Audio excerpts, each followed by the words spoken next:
Welcome to the Great Detectives of Old Time Radio. From Boise, Idaho, this is your host, Adam Graham. If you have a comment, email it to me, box13@greatdetectives.net. Give us a call. The number is 208-991-4783. And take our listener survey, survey.greatdetectives.net. Now, before we do get started, I wanted to let you know about something I found. And it is a podcast of new adaptations of Sherlock Holmes stories. They're available through the Sherlock Holmes Society of London at sherlock-holmes.org.uk. If that's a little hard to remember, you can just put in Sherlock Holmes Society podcast. And they have about 16 episodes. Some of these are classic stories. A few of them are ones that are really not adapted all that often. And then they have a couple, one where these were detective stories that Doyle wrote, but without Sherlock Holmes, and they did them with Sherlock Holmes. And then there are a few original stories they dramatized. And it's been pretty fun listening so far. And if you'd like a little extra Sherlock Holmes, it's available for free on iTunes. Just plug in Sherlock Holmes Society podcast, or you put in Sherlock Holmes Society at Google, and it'll get you there. All right, well, that public service announcement out of the way, and I hope you enjoy it, and it does serve your listening pleasure. If you need a little extra Sherlock, here now is today's episode, The Frightened Bookkeeper. 7 o'clock by Longines, the world's most honored watch. Product of the Longines Whitnor Watch Company. Your mutual station will broadcast exclusively the American League playoff game in Boston tomorrow between the Red Sox and the Cleveland Indians. The playoff is on the air at 1:15 p.m. Eastern Standard Time. That's tomorrow afternoon at 1:15 Eastern Time for the American League playoff on your mutual station. Now, Sherlock Holmes.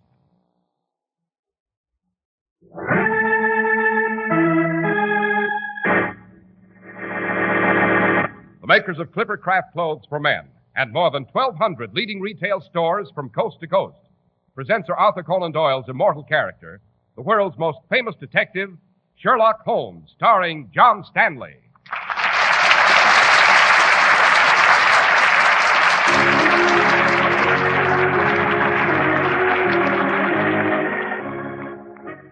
This week's adventure, the case of the frightened bookkeeper. I regret using my hunting crop on your hand, sir, but you are rather obstinate. And you are wanted for murder. I shall stop the train and we shall return to London, where I shall have the pleasure of turning you over to Inspector Lestrade of Scotland Yard as a gift. Compliments of Mr. Sherlock Holmes.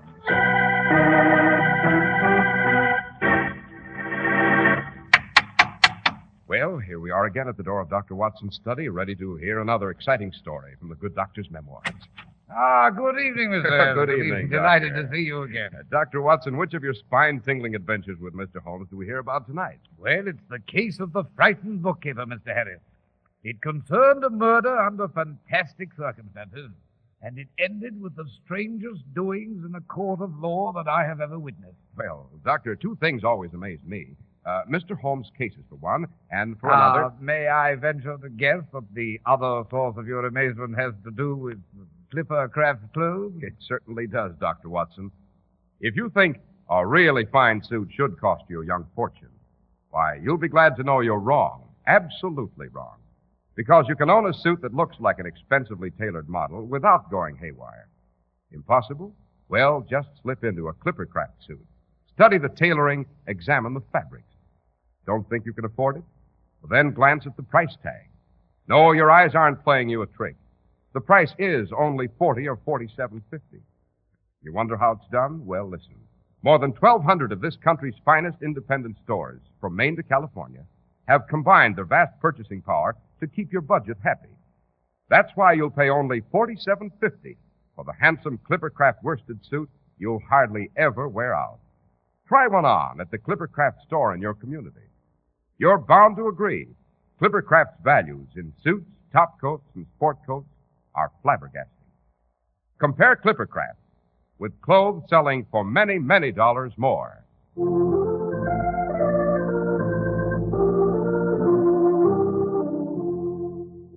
And now, Dr. Watson, just what was the frightened bookkeeper afraid of? This story, Mr. Harris, begins shortly after 9 in the morning on Lombard Street. The customary swarm of office workers was dashing about, but no one was hurrying quite as quickly as our bookkeeper, Mr. Humphrey Littleton. He scurried across the street like a startled rabbit and ran into the Overseas Bank. He raced across the vast marble floors to his cubicle in a far corner.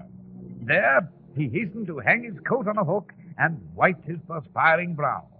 Then, he mounted his tall stool and opened a huge ledger. Mr. Littleton. Yes, Mr. Mason? I presume you realize that you are late. Yes, Mr. Mason, I'm terribly sorry. To be precise, Mr. Littleton, you are 18 minutes late. Yes, sir. I believe, Mr. Littleton, this is the first time in 21 years that you have been late. That is correct, Mr. Mason. The bank is shut. I know, sir. I presume there is some reasonable explanation for this unfortunate occurrence. Well, there is, sir. It's the bell. What bell? If you'll step to the window with me, sir, then I can explain. The window? Please. Oh, very well. Now, sir, if you'll look across the way at the crowd in front of the Merchants Building. What of it? It's the old bell. The bell on top of the building. It didn't ring this morning, sir. First time in years. And what concern is it of yours? Well, you see, Mr. Mason, I always stop for my breakfast down the street. I always time myself by listening for the bell, but it didn't ring this morning. And that's why I was late. Well, Mr. Littleton... Oh, I say. What on earth are those policemen doing? It appears as though they are carrying something, doesn't it? It's a man. They're carrying someone out of the building on a stretcher. Oh, an accident, no doubt. Oh, say, they're covering his face with a blanket. He must be dead. And isn't that Inspector Lestrade of Scotland Yard out there? I have never met the gentleman. Of course it is. Oh, he's coming into the bank. Now we shall see what's what and who's been killed.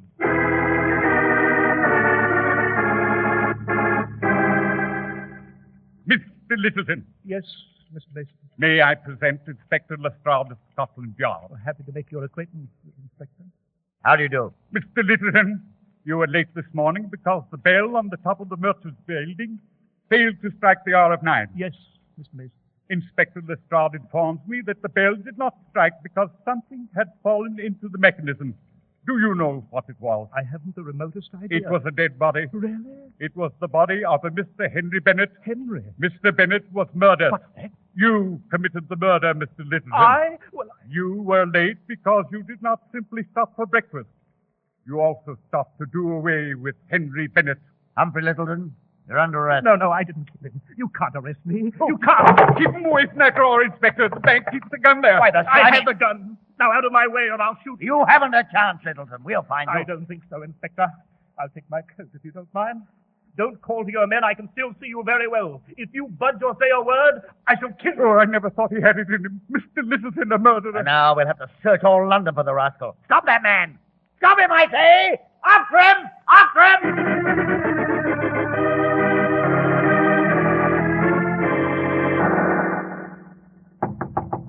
All on, Sir Holmes.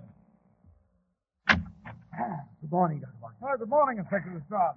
Mr. Holmes? Well, Lestrade, what information do you wish to impart?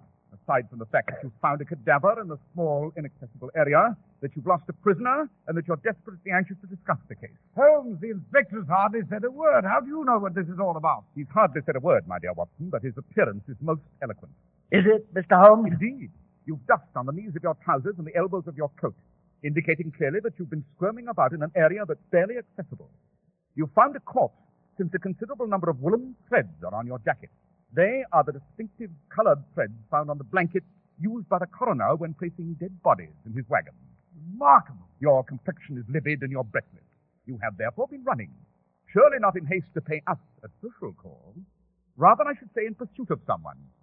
And the manner in which you're nervously fingering your notebook, Inspector, can only signify that you're impatient to discuss the case. Pray discuss it then. Understand, Mr. Holmes.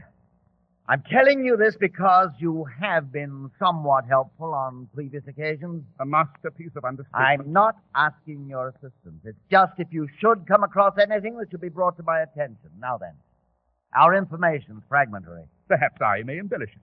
We found a corpse lying across the mechanism of the gigantic bell on top of the Merchants Building on Lombard Street. Who was the dead man? A Mr. Henry Bennett.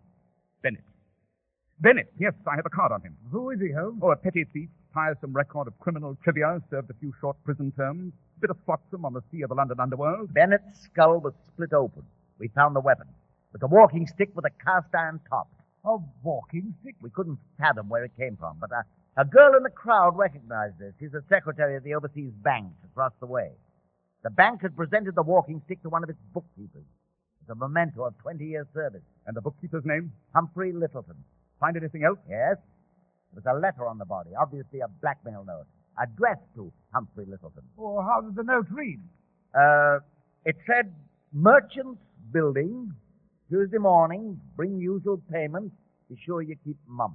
It was scrawled in pencil, wasn't signed, of course. Any eyewitness? 2 of his fellow employees saw Littleton leave the Merchants Building. You then crossed the street and entered the bank and attempted to arrest Humphrey Littleton, but he had escaped. Am I correct, Miss Brown? Yes, Mr. Holmes, he vanished. He took a gun from the cashier's drawer, forced his way past us. Evidently, the little bookkeeper was tired of being blackmailed by Bennett, so he did away with him. Yes, but how did the body get into the mechanism of the bell, Inspector Lestrade? Littleton met his man in the building this morning, struck him on the head, killing him instantly, dragged the body to the roof. He intended to push it off, so we believe Bennett had fallen or committed suicide. Well, that's all very well, but you still haven't explained I'm coming to that, Dr. Watson. The killer must have been startled by a noise and believed he was about to be caught, seen by someone on the roof, a chimney sweep perhaps. There's a trap door on the roof that leads to the bell. Littleton must have dropped him there when he became afraid lest he wouldn't have time to push him off the roof.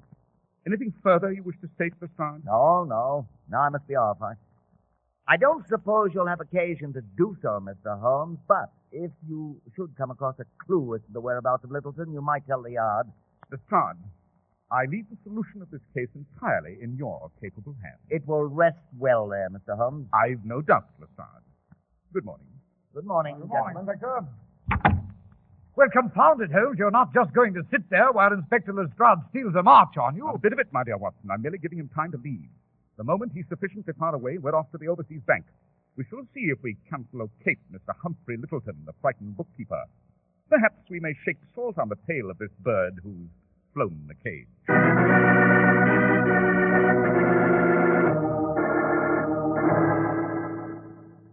This is the photograph of Mr. Littleton, Mr. Holmes, from our files. Ah, yes, Mr. Mason. And this is the cage where he worked, Mr. Mason? Yes, Dr. Watson. I see. Holmes, what are you doing crawling about on the floor? Mr. Mason, when he made his escape, you say he seized the revolver from the drawer, then his coat hanging on that hook, then left the bank. Exactly. I don't know how on earth he'll ever be found in all of London. Aha! Found something, Holmes? This pink pill. It rolled under the desk. And this microscopic bit of green paper. Note the geometric design of the paper. Both items are most informative. Pill, green paper. That copy of the Evening Star on the desk, Watson, please. Oh, first you find the pill, and then you want to read the newspaper. What are you up to, Holmes? Ah, there we are. This page. Excellent. Come, Watson. Mr. Mason, we shall have the killer in a jiffy. But Holmes, it's With no time, Watson, no time. Good morning, Mr. Mason. Yes. Oh, yes. Good morning. Where are we off to, Holmes? Victoria Station, as quickly as the cab will carry us. And why, may I ask? Because, my dear Watson, it's there that we shall find Mr. Humphrey Littleton, if we're not too late. We shall find him with the aid of this pink pill and the geometrically designed speck of green paper.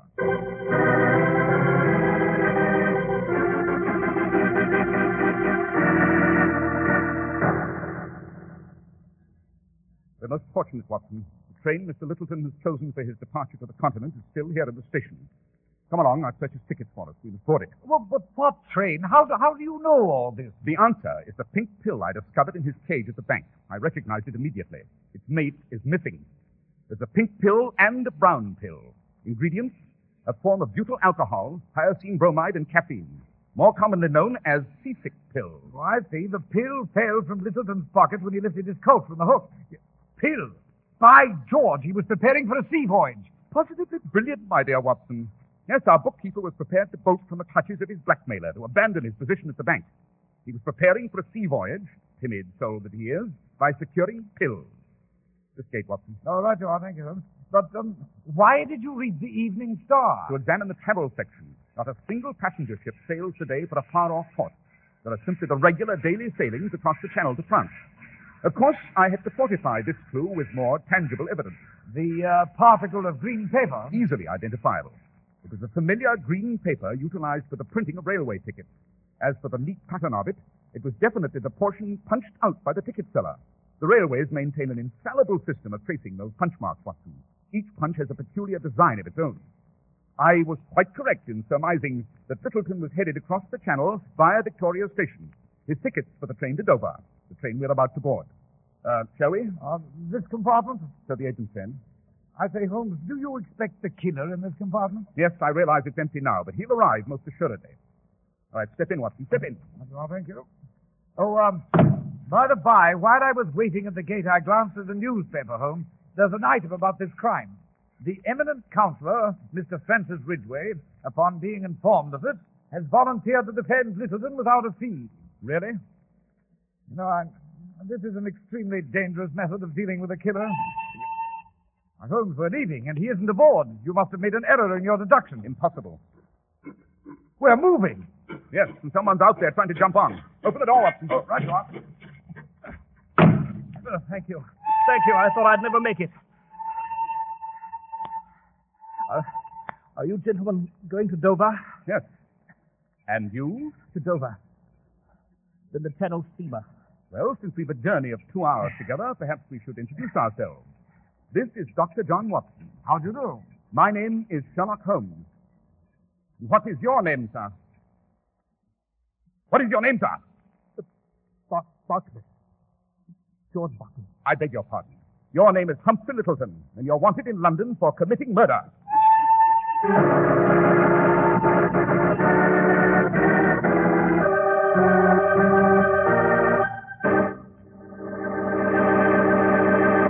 Well, Dr. Watson, Mr. Holmes was brazenly inviting disaster in challenging the armed killer, wasn't he? He certainly was, Mr. Harris. But at this point, I've an invitation for you concerning a much more pleasant topic. Won't you tell us more about Clippercraft clothes? Well, I accept the invitation gladly, Doctor. One of these days, you're going to walk into the Clippercraft store in your community and walk out wearing a happy smile and a handsome suit by Clippercraft. You'll pay only $40 or $47.50, depending on your choice. But you'll deserve all the admiration your friends will voice, because yours will be an investment in one of America's greatest clothing values. Yes, Clippercraft is just about the finest clothing value America can offer you. You see, more than 1,200 fine stores from coast to coast have concentrated their enormous buying power to really put the brakes on your high cost of living. Why, it's clear as daylight that a project of Clippercraft's scope keeps Clippercraft's great tailoring plants operating at full speed the full year round. You get the savings this money-saving plan makes possible. Yes, Clippercraft suits are phenomenal values at only $40 and $47.50. That's why men who know insist on Clippercraft clothes. So be sure to visit the Clippercraft store in your city. These leading stores in the metropolitan area are proud to add their names to Clippercraft in your suits, top coats, and sport jackets. In Manhattan, John Wanamaker Men's Stores, Broadway at 8th and 67 Liberty Street. Saks 34th, Broadway at 34th. In Brooklyn, Abraham and Strauss. In Newark, New Jersey, Boulevard Men's Shop, Kresge Newark. And in Jamaica, the B&B Clothes Shop, 16408 Jamaica Avenue.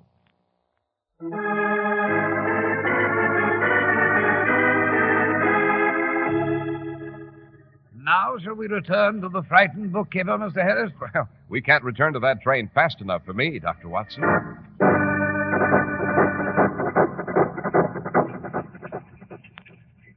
Well, you remember that Holmes and I were in the compartment of the Dover train, face to face with Humphrey Littleton, the murderer. Holmes had just identified him. What makes you think that I'm Littleton? Suppose you answer one question, sir. Will you leave this train and return to London in our custody? Or do you choose to be stubborn? I'll not return to London. I'll take that revolver, Mr. Littleton. You'll not take me back. I repeat, your revolver. No. You're behaving like an idiot. London's most brilliant criminal attorney, Mr. Francis Ridgway, has announced he will defend you gratis. He has never lost a case. You've an excellent chance. No, I won't. I won't. Oh, don't be silly, man. You've no possible avenue of escape. Scotland Yard has surely telegraphed the French surety. I'm waiting, Mr. Littleton. Turn over your revolver. No. Once I surrender to you, I'm finished. I'd rather kill both of you. Once you're out of the way, I can jump off the train. Then what? Dashing from village to village? How long can you hide out on the downs like a stricken animal? You shan't persuade me. My mind is made up. I'll take my chances. Very well. If you insist upon... He's missed. He's gone, Watson. I have it, Holmes. I regret the necessity of using my hunting crop on your hand, Mr. Littleton, but you are rather obstinate. I shall stop the train and we shall return to London. Then I shall have the pleasure of turning you over to Inspector Lestrade as a gift, with the compliments of Mr. Sherlock Holmes.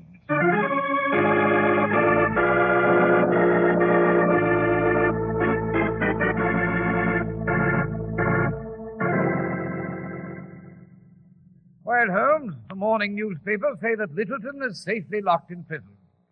I must say you handled that case with astonishing speed. I've hardly even had time to catch my breath, and it's over. It's not over, Watson. What do you mean it isn't over? I'd say from the moment the murder was committed, events moved with a relentless logic. I'd hardly employ the word logic, my dear Watson. That's what disturbs me. So hurry, finish your breakfast. We're off to the Merchants' Building. But why, Holmes? To visit Mr. Francis Ridgway, counsel for Littleton's defense.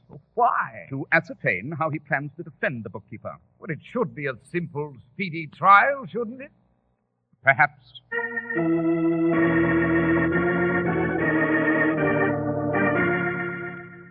I'm delighted that you've dropped in here to my office, Mr. Holmes, and Dr. Watson. Oh, thank you, Mr. Ridgway. It is an incredibly exquisite office.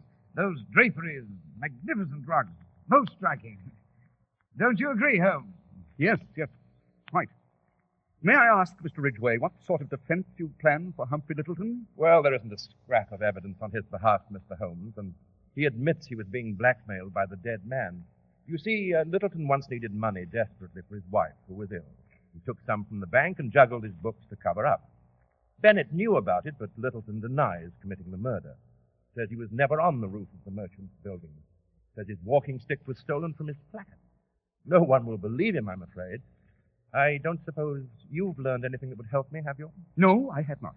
To make matters worse, he bought that ticket to France. He claims he wanted to chuck his position and run away just to avoid the blackmailer. But the jury will interpret it as a plan for escaping after committing murder. Oh, I shall paint as stirring a picture as I can of the miserable creature.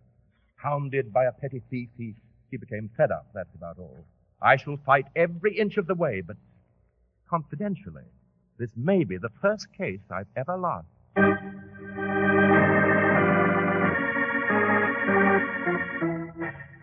It's 2 a.m, Holmes. Where the dickens have you been? I couldn't wait for you to return from the hospital, Watson. My mission was urgent. Yes, but where were you? I've been searching for evidence that might interest Mr. Ridgway. Oh, and did you go on this urgent mission carrying that pair of shoes under your arm? I did not start out on the mission that way, no. Really, you do perform the most extraordinary antics. Why the pair of... trial begins tomorrow. You mean you've got something that might acquit the bookkeeper? The grim fascination of a trial for homicide, Watson, is that the results are most unpredictable.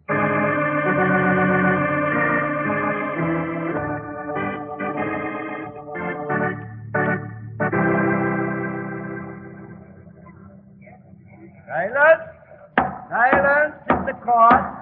Here you are, Holmes. 2 seats. There's Littleton in the dock. See him? And Francis Ridgway in the far corner. Quiet, Watson. The clerk of the assize is about to read the indictment of the jury. Gentlemen of the jury, the prisoner at the bar, Humphrey Littleton, is indicted, and the charge against him is murder. Upon this indictment, he has been arraigned. Upon his arraignment, he has pleaded that he is not guilty and has put himself upon his country, which country you are. It is for you to inquire whether he be guilty or not, and to hearken to the evidence. The Crown charges that on the morning of July 19th, Henry Bennett was ruthlessly attacked and died instantaneously when he was struck upon the skull by... Mr. Francis Ridgway! Good heavens. Silence! Sit down, Holmes. What the... Silence in the court!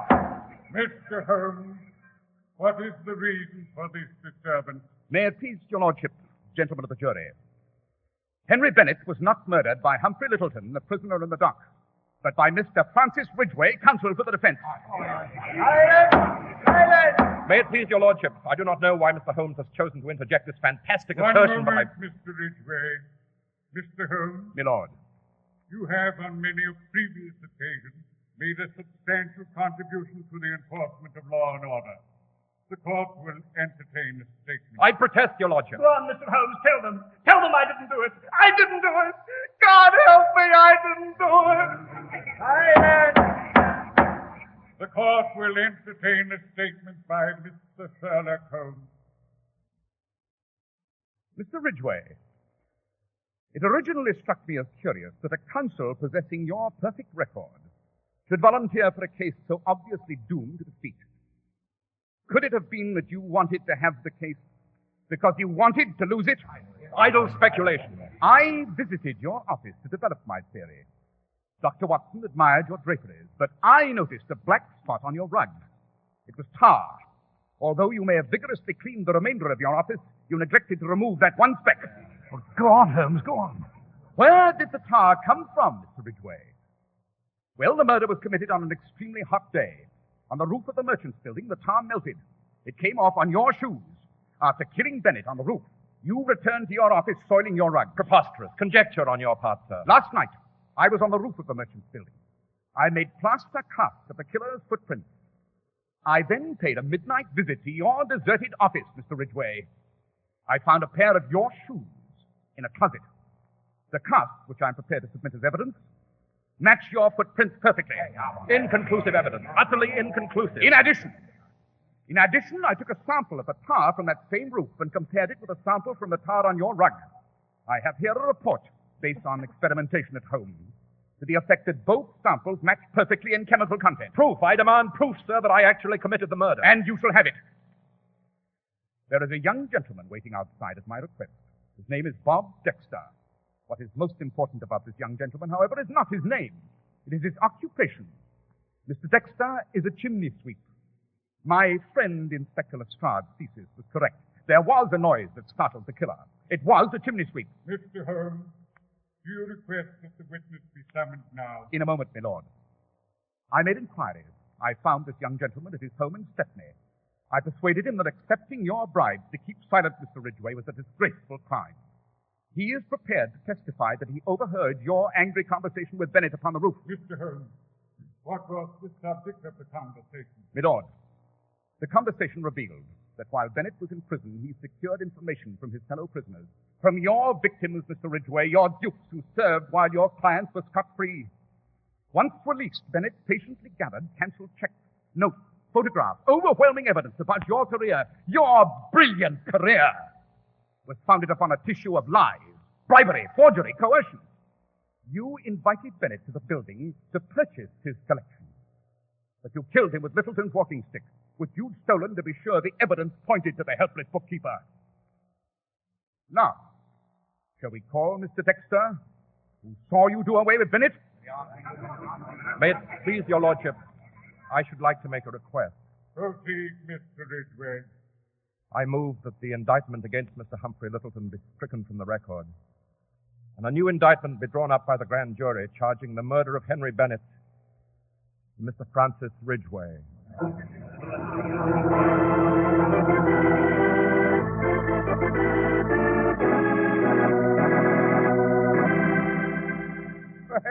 By Jove, Holmes, now that you're relaxed in your chair with your pipe, you must take the time to tell me precisely what did happen on the morning of the murder. I confess I'm still a bit puzzled. It's painfully obvious, Watson. Bennett was blackmailing both the bookkeeper and Mr. Ridgway. Ridgway knew it. Littleton didn't. Ridgway sent a message to the bookkeeper, enticing him to the merchant's building that morning. He'd previously stolen the walking stick. I see. But before the bookkeeper was due to arrive, Ridgway killed Bennett with Littleton's walking stick. Then Littleton came along, innocently enough, expecting merely to make his regular, insignificant payment to Bennett. He saw a crowd, became frightened, and dashed off to work at the bank. Well, I'm still amazed at how you arrived at the proper solution. Confound it, Holmes, how do you do these things? Elementary, my dear Watson. Elementary.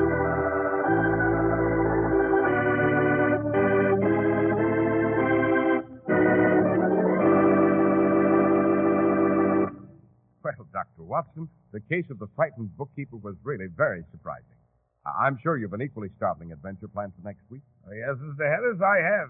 It's called The Adventure of the Guy Fawkes Society, a secret cult whose membership consisted entirely of fanatics devoted to one of the most horrible purposes imaginable. Of course, nothing on earth could keep Holmes from joining the society. Well, Dr. Watson, we shall be standing impatiently at the door of your study next week for The Adventure of the Guy Fawkes Society.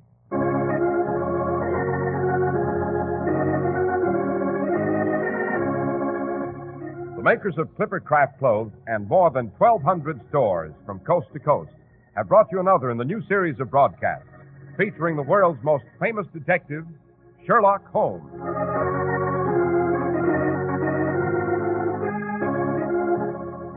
Our stories are based upon the character Sherlock Holmes, created by Sir Arthur Conan Doyle, and the program is produced and directed by Basil Loughrane. Sherlock Holmes is played by John Stanley, Dr. Watson by Ian Martin. This week's story was written by Howard Merrill, with special music by Albert Berman.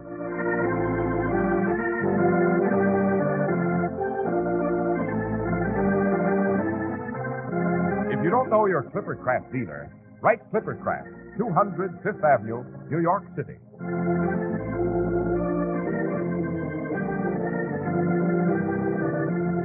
Be sure to listen next week to Sherlock Holmes in The Adventure of the Guy Fawkes Society.